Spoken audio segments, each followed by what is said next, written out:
You see, this whole stretch, this used to be our home when I was young.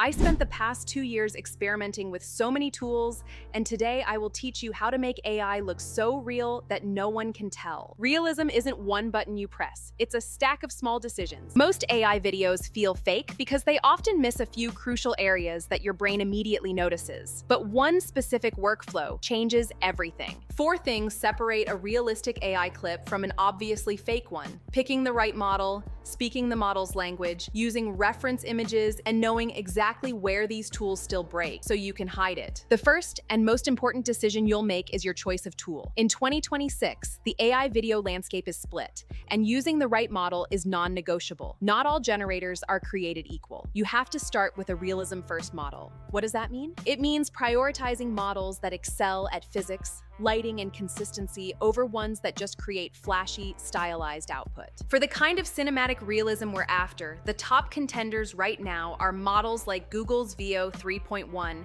and Kling 3.0. These high-end systems are engineered for natural motion and photorealistic lighting. They understand how light should bounce, how fabric should fold, and how a person's weight should shift as they walk. This is the bedrock of a believable shot. For our workflow, we're focusing on that cinematic live-action look. So we're choosing a model known for its physics engine and lighting, Veo 3. The key is to avoid overly dramatic prompts right away. The goal is to generate a clip with believable, subtle motion. Even top models can fail when it comes to overly complex or unnatural movements. Small, handheld motion, steady pans, and natural walking cycles look far more real than flashy, impossible camera work. Remember, we're trying to imitate reality, and reality is often wonderfully boring. We want footage that feels like it was shot with a real camera, not a physics-defying drone. Choose your tool wisely and keep your initial generation simple and grounded. This clean, realistic base is what we'll build on. Now that you've chosen your model, we get to the part everyone thinks is magic: the prompt.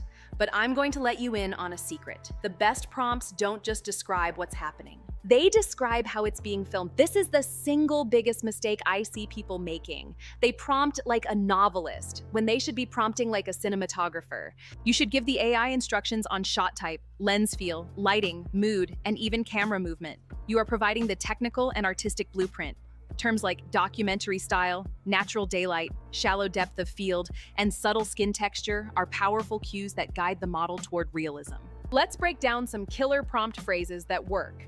For lighting, instead of just well lit, try soft, diffused morning light coming through a window, or harsh overhead fluorescent lighting for a sterile feel. For camera, specify the lens.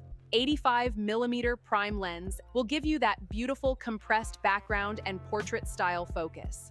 24mm wide-angle lens will create a more expansive, slightly distorted feel, perfect for landscapes or establishing shots. The most convincing results come from constraining the scene. One subject, a clear action, a simple camera movement, and a realistic environment. Start by generating several variations of your shot. Don't just take the first one. Look for the clip that feels the most natural, even if it has small imperfections.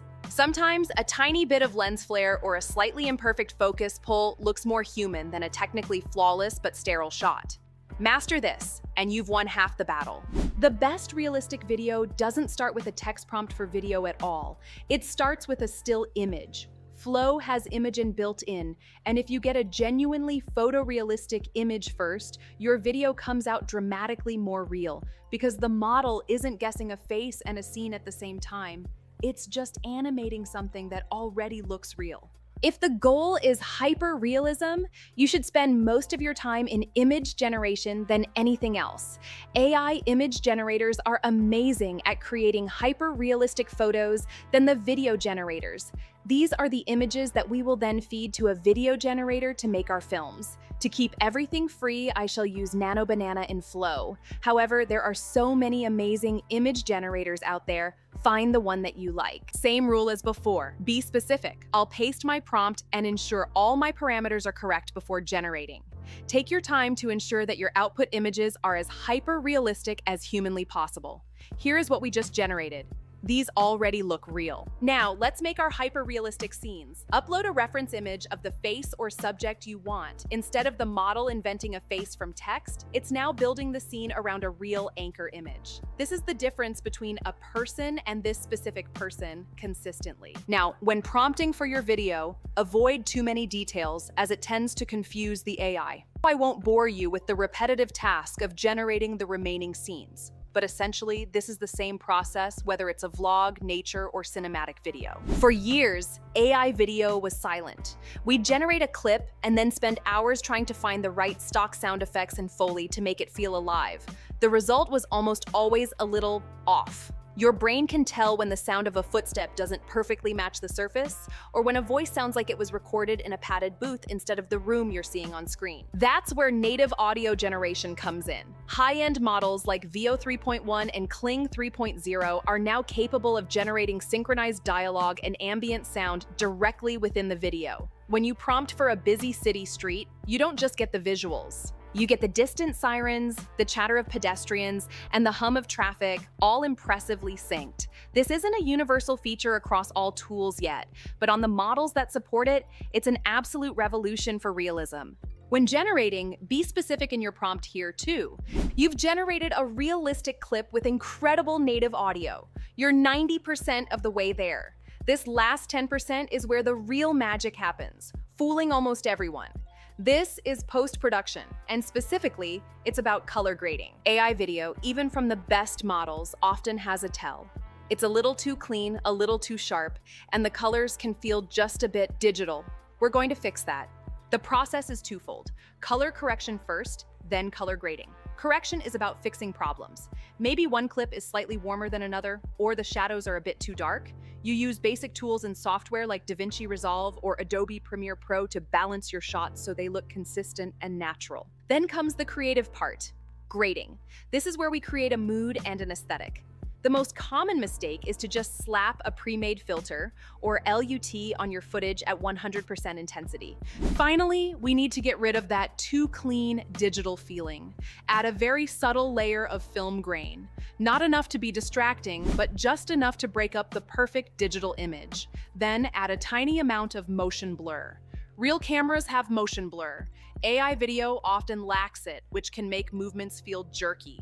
A light pass of motion blur, especially on fast-moving elements, can dramatically increase realism. And there you have it. You've taken a raw AI generation and polished it into something that feels organic and tangible. You see, this whole stretch, this used to be our home when I was young. My father and I lived here for nearly 20 years. Let's go on an African safari.